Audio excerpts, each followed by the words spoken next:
Morning students, ये हमारे 12th class की पोइट्री नंबर 4 है। क्योंकि इससे पहले हम आपको 3 पोएम पढ़ा चुके हैं, ठीक है, और उसका वर्क भी हमने आपको रिटन में करा चुके हैं। जो फर्स्ट पोएम थी आपकी character of A happy life, सबसे पहले हमने वो डिस्कस किया आपके साथ। सेकंड पोएम हमने ट्रू ब्यूटी, और third is on his blindness composed bye John Milton. वो पोएम हम आपको पढ़ा चुके हैं। ये हमारे सिलेबस में 12th सिलेबस की पोएम नंबर 4 है। पोएम नंबर 4 है, चैप्टर नंबर 4। देखिए, इस चैप्टर पोएम का नाम है from an elegy written in a country churchyard. ठीक है, from an elegy written in a country churchyard composed by Thomas Gray. ठीक है, Thomas Gray was born 1716 and he was died 1771। यानी कि 1716 में इनका जन्म हुआ था एंड 1771 में इनकी मृत्यु हुई थी थॉमस ग्रे की, जो कि इस पोएम के पोएट हैं।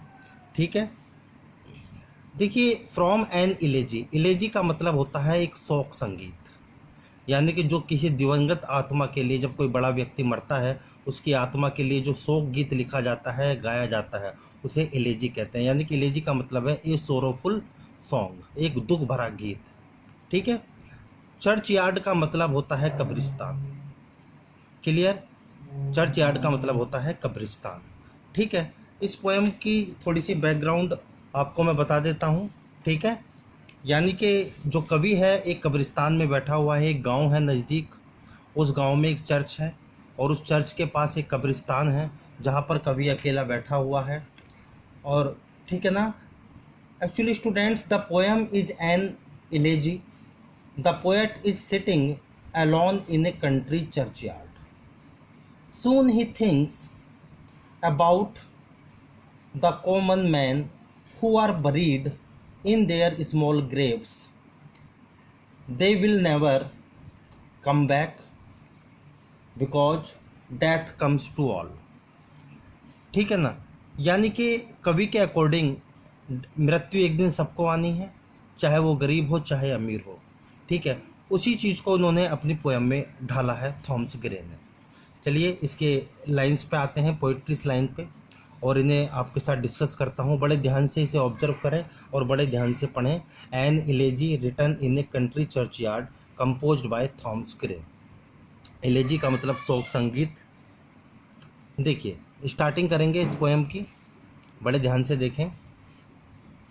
The curfew tolls the knell of parting day. ठीक है, कर्फ्यू का मतलब होता है गिरजाघर में बजने वाली घंटियां। द कर्फ्यू टॉल्स यानी गिरजाघर में बजने वाली घंटियां। पार्टिंग डे का मतलब होता है यानी कि जो समय बीत रहा है, यानी कि अब दिन ढल रहा है, यानी कि अब अंधकार छाने वाला है। नील संकेत, ठीक है, यानी कि गिरजाघर में बजने वाली घंटियां इस बात का संकेत दे रही हैं कि दिन अब ढल रहा है। The curfew tolls the knell of parting day.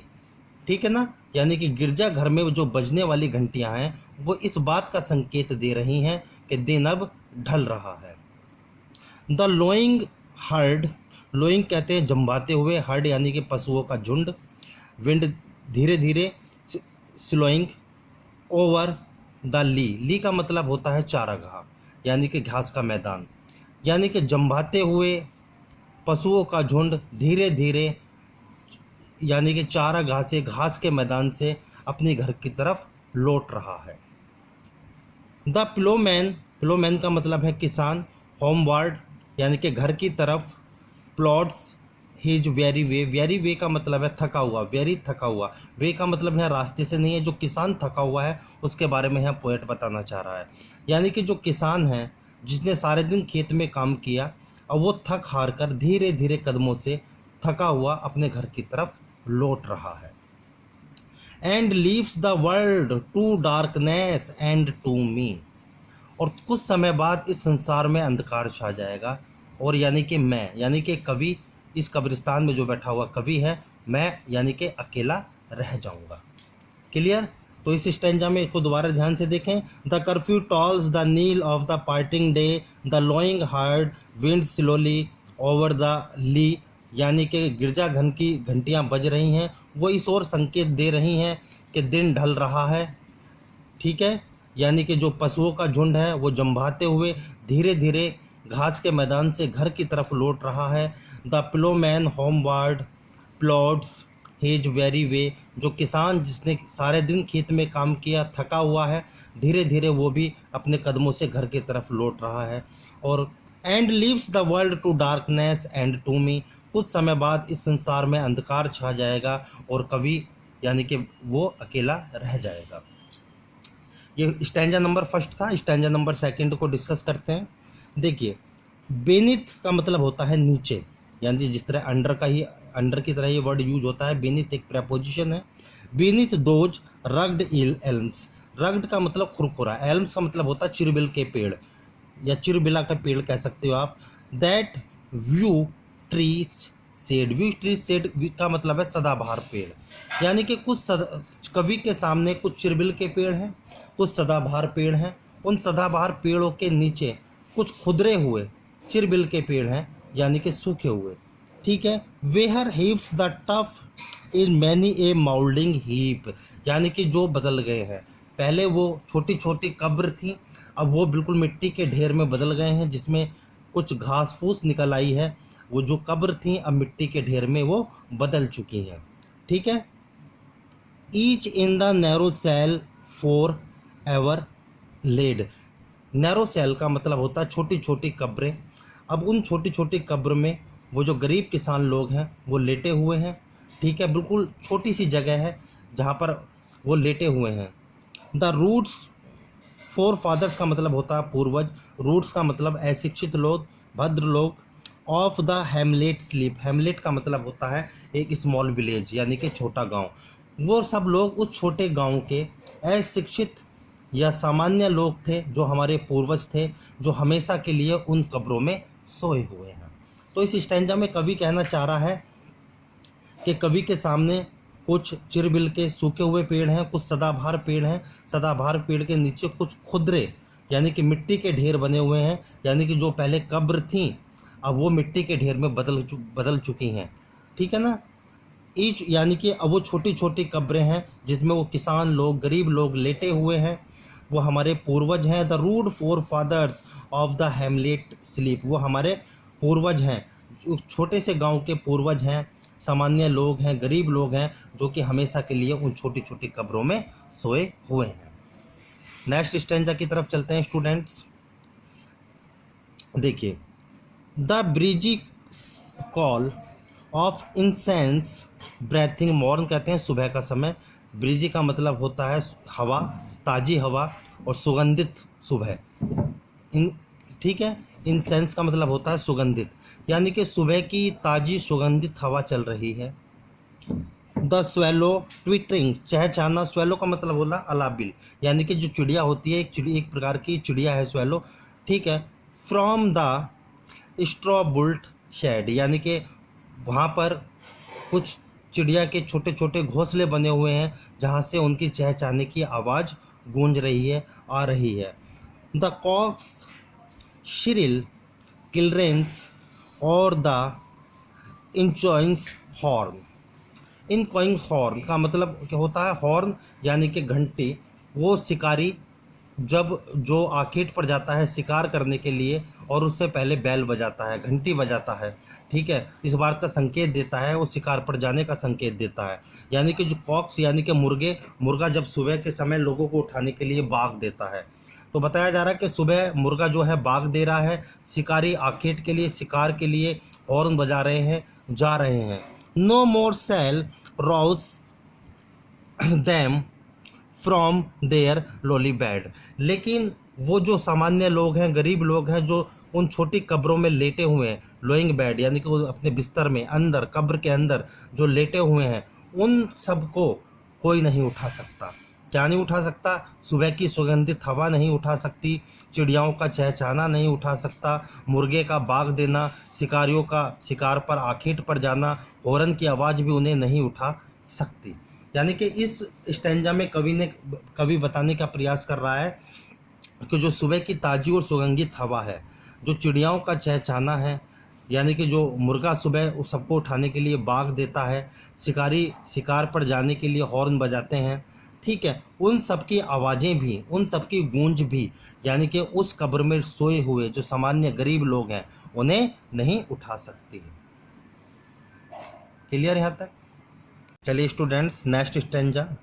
Late not ambition, कहते हैं महत्वाकांक्षी लोग। मॉक का मतलब मजाक उड़ाना। देयर यूजफुल टॉल का मतलब है परिश्रम, ठीक है। देयर यानी कि जो महत्वाकांक्षी लोग होते हैं उन्हें गरीब लोगों के जो गरीब लोगों का परिश्रम होता है, जो गरीब लोगों का परिश्रम होता है उनका महत्वाकांक्षी लोगों को मजाक नहीं उड़ाना चाहिए। Let not ambition mock their useful toil, यानी कि गरीब लोगों के द्वारा जो कठिन परिश्रम किया जाता है उसका महत्वाकांक्षी लोगों को मजाक नहीं उड़ाना चाहिए। Their homely joy and destiny obscure, destiny का मतलब भाग्य, ऑब्सक्यूर यानी कि सामान्य भाग्य, भद्र भाग्य का आप कह सकते हो, छोटा भाग्य, यानी होमली जॉय जो उनके घरों के आनंद है। छोटे लोग, गरीब लोग जो अपने घरों में आनंद लेते हैं या उनका एक छोटा सा भाग्य होता है, उनके भाग्य, ठीक है। Nor grandeur hear with a disdainful smile, disdainful smile यानी कि भद्र हंसी के साथ जो शानदार लोग हैं, जो बड़े घरानों में रहते हैं, घरों में रहते हैं, महत्वाकांक्षी लोग हैं, शान शौकत वाले लोग हैं, ऐसे लोगों को गरीब लोगों के परिश्रम का या उनके घरों के आनंद का या अपने उनके भाग्य का मजाक नहीं उड़ाना चाहिए। The short and simple annuls of the poor, क्योंकि उनका भी एक छोटा सा इतिहास, एनल्स कहते हैं इतिहास, यानी कि उनका भी अपना एक छोटा सा इतिहास होता है, और ऐसे इतिहास का, गरीब लोगों के इतिहास का जो महत्वाकांक्षी लोग हैं उनका मजाक नहीं उड़ाना चाहिए। इस स्टैंजा में पोएट ने कहा है कि let not ambition mock their useful toil, यानी कि जो महत्वाकांक्षी लोग हैं, महत्वाकांक्षी लोगों को गरीब लोगों के परिश्रम का, होमली जॉय उनके घरों के आनंद का, उनके भाग्य का, ठीक है, मजाक नहीं उड़ाना चाहिए। यानी कि ग्रैंडर सा मतलब होता है यानी कि शान शौकत वाले लोगों को, ठीक है, भद्र हंसी के साथ ऐसे गरीब लोगों के परिश्रम का मजाक नहीं उड़ाना चाहिए, क्योंकि उनका भी अपना एक छोटा सा इतिहास होता है, उस इतिहास का भी मजाक नहीं उड़ाना चाहिए। तो यहाँ पर कवि इस बात को की ओर संकेत कर रहा है। लास्ट स्टैंजा है स्टूडेंट्स, देखिए। The boast of heraldry the pomp of power, pomp का मतलब होता है शानो शौकत, दिखावा देना, दिखावा दिखाना। हियर्डली का मतलब क्या होता है, यानी कि जो लोग बड़े कुल में पैदा होते हैं, ऐसे लोग जो अमीर घरों में पैदा होते हैं, बड़े कुल में पैदा होते हैं, जो हमेशा शान और शौकत दिखाते हैं। एंड ऑफ दैट ब्यूटी, और अपनी ब्यूटी के लिए, या दैट वेल्थ ईयर्स गेव, ठीक है, जो अपनी ब्यूटी से और अपनी वेल्थ, अपने धन की वजह से इस समाज के अंदर सम्मान पाते हैं, उन्हें एक बात नहीं भूलनी चाहिए कि आखिर उन्हें भी मरना है और उनका अंत भी एक कब्र है और उन्हें भी एक ना एक दिन उस कब्र के अंदर जाना है। Await alike the inevitable hour, यानी कि उन्हें भी इंतज़ार रहता है कब्र में जाने का, वो भी इंतज़ार करते हैं कि कब उनकी मृत्यु आएगी और कब वो कब्र में जाएंगे। The path of glory lead but to the grave कब्र, यानी कि जो ग्लोरी, प्रसिद्धि का जो रास्ता है, धन का जो रास्ता है, ठीक है, संपन्नता का जो रास्ता है, एक ना एक दिन उन्हें वो भी कब्र में ले जाएगा। यानी कि इसमें बताना चाह रहा है कवि कि जो ऐसे लोग जिन्होंने बड़े कुल में पैदा हुए, बड़े घरानों में पैदा हुए, जो शान शौकत वाले लोग हैं, ठीक है, जो अपनी सुंदरता की वजह से, अपने धन की वजह से जिन्होंने समाज के अंदर सम्मान कमाया, उन्हें भी आखिर एक ना एक दिन कब्र के अंदर जाना है, मृत्यु को प्राप्त होना है, उन्हें भी एक ना एक दिन मृत्यु आएगी। यानी कि वो भी इंतज़ार करते हैं, await A like in the inevitable hours, वो भी इंतज़ार करते हैं मृत्यु का, क्योंकि वो भी जानते हैं एक ना एक दिन मृत्यु उन्हें भी आनी है, इसलिए उन्हें किसी भी चीज़ का घमंड नहीं करना चाहिए। यानी कि ग्लोरी का पाथ, ग्लोरी का जो रास्ता है, प्रसिद्धि का, धन का जो रास्ता है, एक ना एक दिन उन्हें मृत्यु की ओर ले जाएगा। आखिर बड़े लोग की भी मृत्यु होगी, जिस तरह गरीब लोगों की मृत्यु होती है, तो अमीर लोगों को, प्रसिद्ध लोगों को, जो फेमस लोग हैं, उन्हें ये नहीं भूलना चाहिए कि कि हमारी भी एक ना एक दिन मृत्यु निश्चित है और हम भी एक ना एक दिन उस कब्र के अंदर समा जाएंगे और गहरी निद्रा में चले जाएंगे। ठीक है स्टूडेंट्स, थैंक यू। तो ये आपकी पोएम थी, ठीक है, कंपोज्ड बाय थॉमस ग्रे। ठीक है, थैंक यू।